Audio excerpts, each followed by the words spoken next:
fighting words, saber rattling. Here now to respond, retired four-star General Jack Keane, and of course the Fox senior strategic analyst. Great to see you, General. What's this all about? Why is China making these statements right now? What's the reasoning behind it, do you think? Well, first of all, these are statements we've come to expect. As you identified, this is state-owned media. They make very explosive, confrontational, bombastic statements, like threatening nuclear war is a statement that's been made here. Quite irresponsible, to be sure.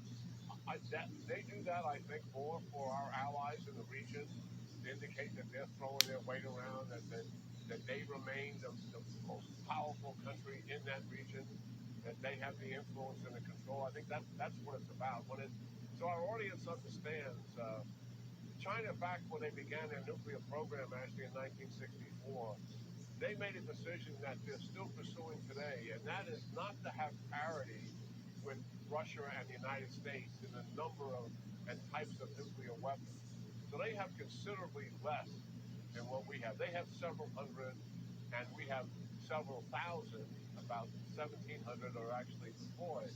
And they believe that they have accomplished the same kind of nuclear deterrence that we have, that our weapons can survive a first strike because they're under the sea, they're in the air, and they're in different kinds of silos.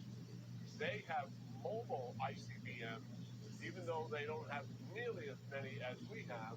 They believe they could survive a first strike, and therefore they're not going to enter into a so-called nuclear arms race with us. And that is good news. I think the thing that two administrations are trying to do is get them to the table to negotiate about nuclear arms rules in peacetime and the things that we've done with the Russians, and build up that kind of rule book and exchanges, honest exchanges and transparency, so each side knows what the other has.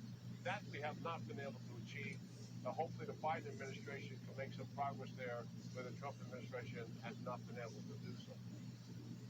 Well, you just kind of talked about my next question is, how do you think Beijing regards the Biden administration after being somewhat discombobulated dealing with the Trump administration, who held them accountable on trade and really, put their feet to the fire in many ways?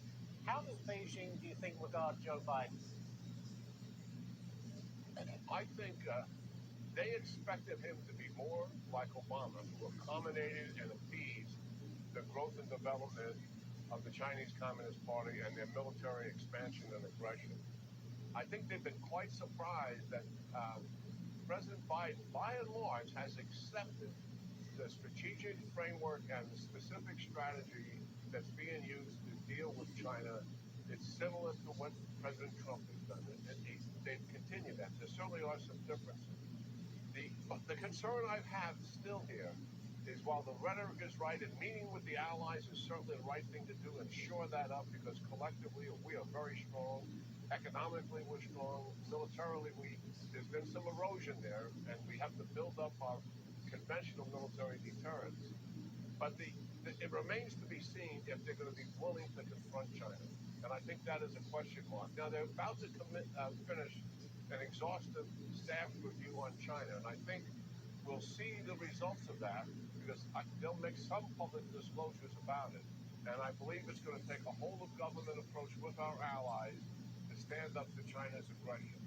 And if we put the military, effective conventional deterrence in the region that we desperately need, the Chinese will clearly get that message. The money, surprisingly, is in the budget to do some of that. And what am I talking about? We're ungunned, outgunned, and outmanned. Our bases are vulnerable, and our maritime fleet vulnerable. We need missile defense to protect the bases, and we need offensive long-range missiles to put Chinese offensive missiles at risk, and also missiles to take down their maritime fleet as well. That has to be done. That work, we're going to look closely and see if the Biden administration comes through with that. But to start, I think the Chinese were disappointed that Biden didn't follow the same path that he had, that Obama did. The Biden administration is weaker on Russia for sure, and they're making a strategic blunder, as far as I'm concerned, in the Middle East. But to answer your question, the jury is still a little out, although the initial start has been pretty solid. All right. Well, we'll see how it develops from there. General Jack Keane, as always, terrific stuff. And thank you for joining us tonight. We do appreciate it. See these plastic totes right here? Well, I'm going to show you something right now.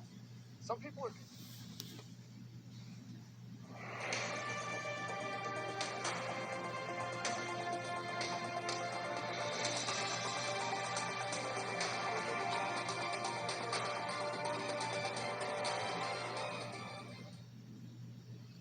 According to sources, enemy began to seriously consider the option of attacking Iranian facilities after he was informed of the growing stocks of enriched uranium in Iran. The Israeli government has instructed the Defense Army to prepare for a possible United States military strike on Iran. Journalists write that the Israeli side is very concerned that Iran's retaliatory strike could catch Israel by surprise. According to them, that is why the order was given to prepare for any scenario. Enemy began to seriously consider the option of attacking Iranian facilities after he was informed of the growing stocks of enriched uranium in Iran. The Axios portal writes that this information was indirectly confirmed by journalists from the New York Times.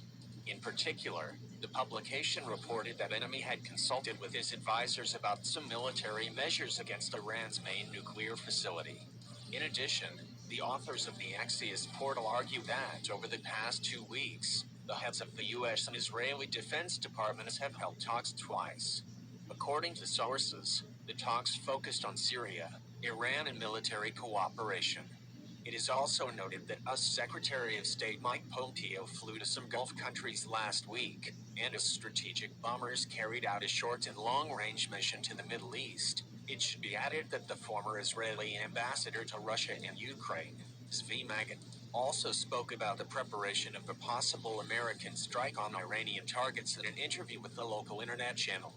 He also reiterated fears that Iran may well respond to a U.S. preemptive strike with a missile attack on Israel. This is especially likely against the backdrop of the recent Israeli air raid on Iranian targets in the Syrian province of Damascus.